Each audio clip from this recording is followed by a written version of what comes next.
Welcome to Smokey's Footy Files. I'm your boy journalist, and on this one, we are checking out how greed and arrogance ruined the Danish lord, the story of Lord Bendtner, I believe is how you say his last name. Doing more football stuff, so I figure, hey, why not add this into the rotation? You guys can give me some more backstory or context if you guys know anything. Felt like a good video to do. So thank you for joining me. If you could please hit that like and subscribe, and let's get into it. Footballer playing for the most popular league in the world can be quite exciting. Imagine if you were a young 18-year-old rising star signing a major contract for a top English club. Overnight, your life basically changes. You have the money, the fame, and the prestige. You can finally buy that supercar you've always wanted or get the house your parents always wanted. Heck, even that girl that never paid attention to you, she'll probably text you back faster than you can put your phone down. I'm sure it's a lifestyle that many of us can only dream of. But if you were that young and had so much in front of you to just take, what would you really do? For many footballers who live and breathe the game, the money and fame is just the cherry on top of the cake. They can play the game they truly love and enjoy a comfortable life at the same time. However, for other footballers, they just happen to be a lot better than everyone else in the world, but never had the passion, just doing it for the check, the girls, and the limelight. And for Nicholas Bender, the latter was true. He had everything he could have wanted, but for the infamous Lord Bender, it never seemed to be enough. So today, we're gonna look at the downfall of Nicholas, aka Lord Bender, and see how he became one of football's biggest memes and downfalls. Shout out to Raymar Football. Now, if you've been a fan of football since the mid-2000s and 2010s, there's a classic name that you might have heard of, Lord Bender. Over the years, his name hasn't been as remembered as it once was, but make no mistake, alongside the legendary Akinfenwa and Ligardino, he was definitely up there as one of the most iconic and infamous football memes of all time. But have you ever wondered how he became one? Before we get too far in his story, I've been wondering who the fuck the person is this whole time. This man keep talking like I just know. Granted, he didn't make this video just for me, but for a wider public, but for my jokes and for the purposes of the video. This shit was made entirely for me, and he keeps talking to me like I should know this nigga. Gun to my head, I couldn't name a professional soccer player not named fucking Messi or Ronaldo after, so those years in between Henri's retirement and where Messi and Ronaldo become, we'll say, like the most recent coach that we have for the game. All those years, from even before Henri, I can literally name probably 10 football players. Gun to my head, I'm a dead man. I know some of you guys are like, 10, that's it? I can name my whole motherfucking team. I can name every nigga from fucking 92, or what is it, the 91 Italia, all the way to now. I can't do that shit. I'm sorry. I don't know nothing yet. and spoil the deeper details behind the iconic nickname and how it led to his downfall, let me just say this. There are only 3 ways to become a lord, and that is 1, being born as one, 2, marrying into nobility, or 3, owning land in Scotland. And for 99.9% of us who aren't lucky enough as Bender was to have 2 of those points, the good news is that with today's sponsor, Established Titles, you can become one yourself. Established Titles is a It ain't enough land. I'm not about to buy a square foot of property on a acreage that gets plotted out to other people so we can technically finesse a title. If I don't have an acre and a half, I don't want the title. It's not even worth it. It's not worth it. a project-based But I am gonna watch this commercial, though I normally skip these, because if the land is large enough, I don't mind having. What is it? Lord Jern? That's not even bad. Oh my god, that sounds nice. on the historic Scottish customs where landowners are referred to as lords and ladies in English. Title packs give you at least 1 square foot of dedicated land on a private estate in Ardley, Aberdeenshire, Scotland, so they can officially I don't know what Aberdeen is, but I know what Aberdeen is. Is Aberdeen a real place too? What did the map say? on What city is this? Oh, yeah, it's Aberdeen, not Aberdeen. So it's Aberdeen. Aberdeenshire. I've never fucking heard. I didn't know it was a shire. I thought Aberdeen was just a city. But shout out to Aberdeen though. a private estate in Ardley, Aberdeenshire, Scotland, so they can officially be known as a lord. My bad. He read it properly. My brain put the R from the first one, arterly, into arbitine.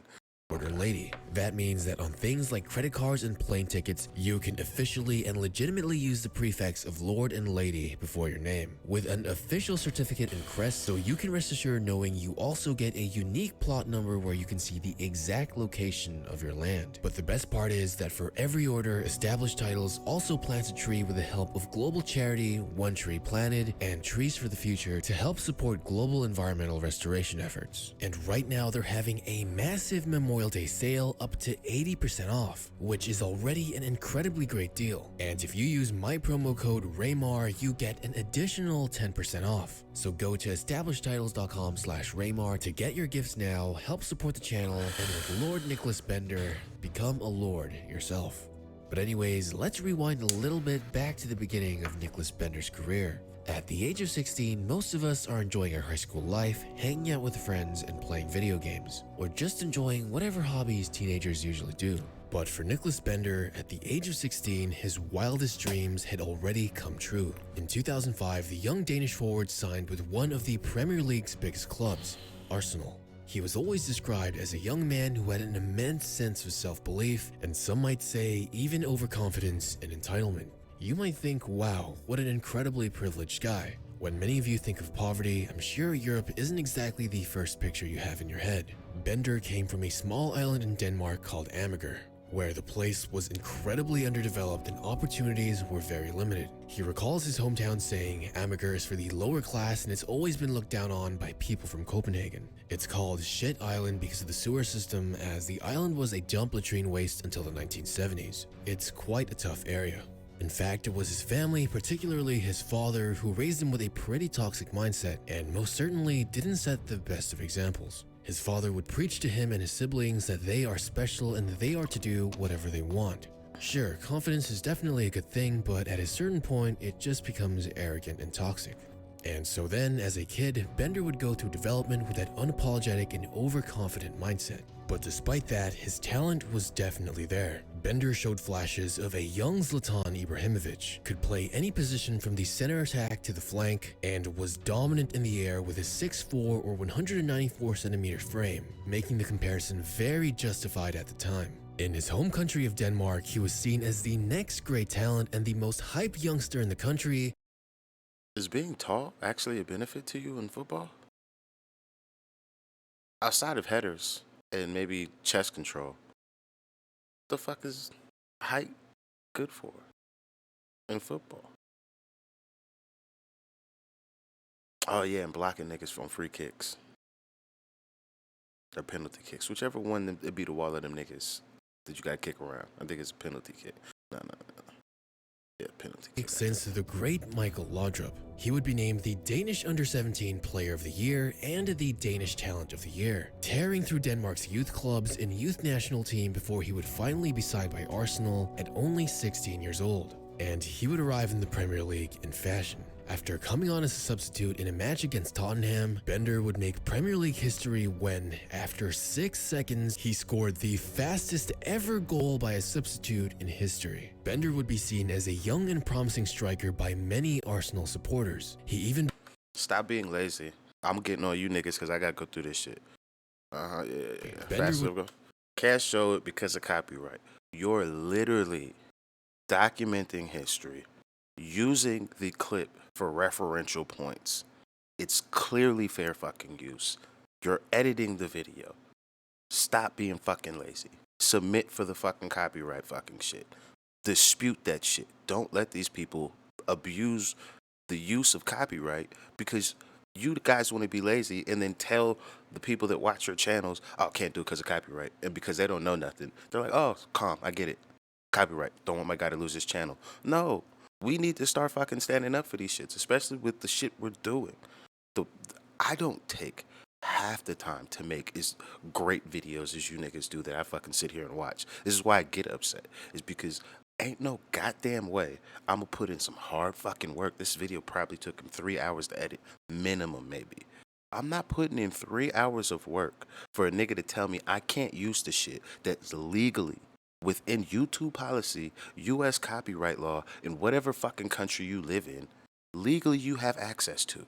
but you don't want to fucking submit because your video might be blocked for 48 hours or you can't put your video out as fast as. Like, no, you have to. You can't let people bully you out of doing that shit because for me, now I gotta go search for this fucking clip. I gotta go do something else. Versus you could have had 6 more seconds of fucking watch time on your video. It's just, these things add up. This is the same reason for a lot of things, but these things add up. And I just wish that more YouTube creators, especially people that take the time to make great videos that I just sit and talk shit to, like they have right to use all the fucking shit they want. Talk about you can't show it. That's terrible. Yes, you can show it. Would be seen as a young and promising striker by many Arsenal supporters. He even became the youngest Danish player to ever be called up for the national team and the youngest Danish player to ever debut at only 18 years old. His first full season with Arsenal at age 18 wasn't anything amazing, but it definitely showed his. So he's the youngest person to play in the Premier League so far. 18 is as young as we go, or is as low as we can legally go. What is the rule? Like, say there's a 15-year-old nigga out there right now, as cold as Pele, Messi, and CR7 all rolled into one body, and he's 15. Do we let that kid play in the pros, or are we making that motherfucker waste his time and potentially get injured at 15? What are we doing? His special skill sets, particularly finishing. And don't tell me that person doesn't exist. We're working with a hypothetical. That little nigga's outside right now playing on dirt fields because nobody wants to fucking come put him in a training program. That nigga exists. Near the box, bulldozing through defenders with his size and frame and dominance in the air. He would score 9 goals in 40 appearances with the club. It might not sound like a crazy stat line, but legendary Arsenal manager Arsene Wenger actually had immense hope and belief. Yo, shout out to my nigga Arsene in the comments though. In the youngster and saw that he had the potential to be something special. In fact, Wenger had signed the young Bendtner in hopes of restoring Arsenal's former glory just a couple of years back. That's how much faith he had on the youngster. Don't get me wrong, Bendtner was still far from being an established star. It's actually quite lucky that he got to make 40 appearances for his club as an 18-year-old. Not many young players at that age get as big of an opportunity to play or prove themselves that early on in their career. The next season, Bendtner would play a much bigger role in Arsenal's rotation, with 15 goals and 5 assists and 50 appearances for the club. Now, these 50 appearances are over multiple leagues, because I could have swore you niggas told me that the Premier League is only like 20 matches. So if it's only 20 matches there, this has to be at least 3, maybe 4 leagues that Arsenal played in that well, not even just 3 leagues. It's 3 leagues and he could have played for the national team that year. And then that gets him 50 appearances, right? Like, somebody break the stat line down to me, because we don't have anything like this in America, like, at all. I don't even think we have anything like this when it comes to MLS for America. Like, nigga, you play your MLS schedule, and I think that's it. I don't think niggas are doing interleague competition at the same time like you guys do over there. I could be wrong. I told you, until our stadium gets built, I don't think I told you guys, but until our stadium gets built in Nashville, I'm not watching a fucking MLS game. For what? I ain't got shit to support. You niggas ain't playing my niggas. That shit is trash. I'd rather watch European football or I'd rather watch Mexican football or fucking Argentinian or Brazilian football. I'd rather watch some bullshit. I'm not saying those are bullshit leagues, just I literally would rather watch anything besides MLS without my team being there. But now that we have the Nashville Football Club, shout out to the boys, I don't even know what our mascot is. I don't even know what it is. I don't give a fuck. They put a team in my state. That's what it is. We up now. We got a football team. Well, that's an American MLS. I'm still looking for a Premier League team. Keep in mind, he was able to get this much playing time with a prime Robin van Persie and Emmanuel Adebayor on the same squad, basically playing the same position. And Bendtner was only a few goals behind van Persie and a single goal behind Adebayor, while also being the youngest starter on the squad. The hype was real for Bendtner, and he was finally showing flashes of becoming a star in the Premier League. However, things would start to go downhill from here. In the following season, Bendtner's life and career would begin to make a turn for the worse. He started to lose his familial relationships and became addicted to gambling. First things, as soon as the money started coming into his life through footballing, his relationship with his father started to go south. He once said, "Dad got weak when the money got big. Once I earned a lot of money, that tipped the balance of our relationship." Bendtner's father was his. I would like to point out that as a parent, I'm going to say fuck no. Your daddy didn't get weak. He completed his fucking job. And I'm not even a person that believes your parents should turn around and look like, oh well, I had you and then I raised you to 18 and now you make millions of dollars, so like help me out. I don't even think that dynamic is proper. I don't think that's right at all. But to not understand that at the end of the day, that's your fucking parent, that's why I know the money changed you and why money ain't you. Because money will never have me look at my mother or my father or my stepfather like, oh, you're not my parent. Our dynamic has changed because I make more money. Boy, that's like niggas act like they don't know that they bulletproof. I'll beat this shit out of you with your millions of dollars. Who the fuck was I listening to talking about they was gonna suffocate a nigga with $1,000, then suffocate a nigga with another? It had to be P Money. It had to be P Money. But he was for somebody just recently I reviewed was talking about suffocating niggas with thousands. Boy, I will do that exactly to every one of my children talking about the dynamic change because my P's are up. You know what? The dynamic did change. Your ass is dead, and I kind of am charged because you think shit is just sweet. I don't give a fuck about this money, nigga. I will. I don't have time. Because your daddy got weak. How do you talk about your father like that? Now, if he did some sucker shit, like took money from you, tried to press you to get money, totally. But I still couldn't even talk about my pops like that. Like, that's crazy. It's still my pops. He did sucker shit. He's a bitch ass nigga. But would I say that my father is weak? No. That's crazy. I'm not even saying my dad is a bitch ass nigga. I'm just saying, like, I would denote the thing he did. I would never be like, oh, he's weak. Nigga, you don't even get life in your mindset without this nigga's strength in fucking. Oh my God. Just, young niggas with money just say some of the craziest things to me. Dad got weak. That's crazy. His father started to go south. He once said, "Dad got weak when the money got big. Once I earned a lot of money, that tipped the balance of our relationship." Bender's father was his backbone and support throughout his entire life. Despite the questionable mindset he raised his kids with, he had always had their backs and always supported them. And during an interview as recent as 2020, Bender mentioned that he hasn't spoken to his father in over a decade. And with him out of the picture, Bender spiraled further and further into a bad lifestyle. He would soon fall into a gambling, drinking, and partying addiction, spending money like there was no tomorrow. In an interview, Bender recalls at just the age of 23, he stayed up gambling until 3 in the morning and lost up to £400,000 in just 90 minutes. But to lose almost $500,000 in gambling in just under 2 hours is insanely bad. Then after that loss, he would add £50,000 more and try to turn his luck around. And we all know how that turns out. Maybe if he was a billionaire, it's fine. But Bender was far from having Ronaldo or Messi type of money. His relationships with teammates... Ronaldo and Messi are billionaires? That's the thing? I know they're super wealthy and fucking, I know they're like world famous, like ridiculous. But I didn't know their money was up like that. Arsenal also started to go bad. It was very known that Emmanuel Adebayor and Bender began to have a terrible relationship in the club. They would often argue on the pitch and were rumored to even have physical altercations in the locker room, with the two having to be disciplined in Arsenal. I have to ask this, because this shit happens in American football locker rooms all the time. Niggas go bodies or just like punches to the body only, or like niggas will wrestle, like, or shit, some niggas put hands on niggas, and it's just what it is. It's just, it happens like that. So, how often, and I mean, not as fans talking about, oh, the spirit of the game, I'm talking about niggas that have been in the locker room, if I have any of you guys like watching and giving me information. How often are niggas beating the shit out of other niggas for just being a bitch ass nigga, but we play on the same team? Cause man, I used to love seeing that shit. That shit's hilarious. That nigga talented as shit. Be a bitch ass nigga. Can't wait till Jamal beat your ass. I'm not even gonna help you, bro. I'm gonna watch. Cause you been talking crazy. You think you can beat Jamal up? I'm for sure letting him beat your ass. I'm not even gonna talk crazy. These are all the things I'm thinking. Cause I'm just letting a nigga talk shit. It's just like, yep. And then Jamal come in and beat his ass. And it happened like 2-3 times a season. But that nigga don't never shut up. But that nigga is highly talented. It'd be like, I don't know what OBJ is like in the locker room, but somebody of OBJ's talent level, always talking shit, but getting beat up throughout the season because he just won't shut up. And there's a nigga on the team that's like, nigga, I will put hands on you. I don't give a fuck about none of this shit.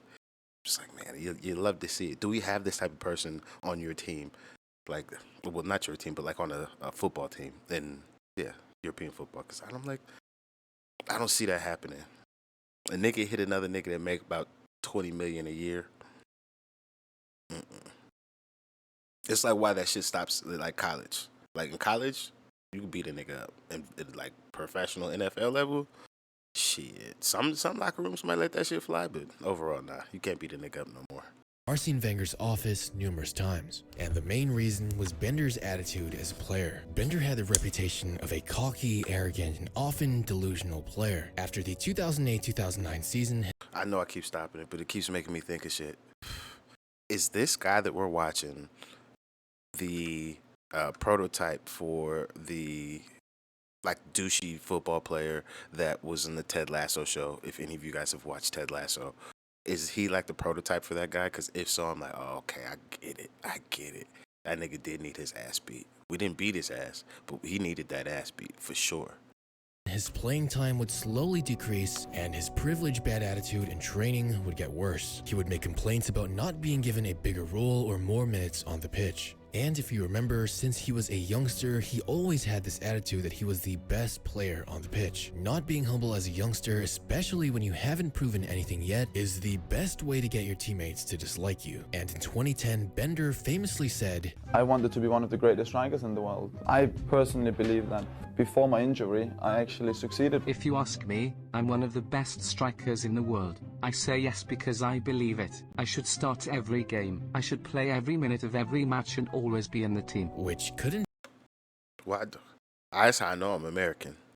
I'm like, I love that attitude. Goddamn right. I don't even give a fuck if you are a nigga on the bench. If that's not what's in your mind and heart, why are you on my team?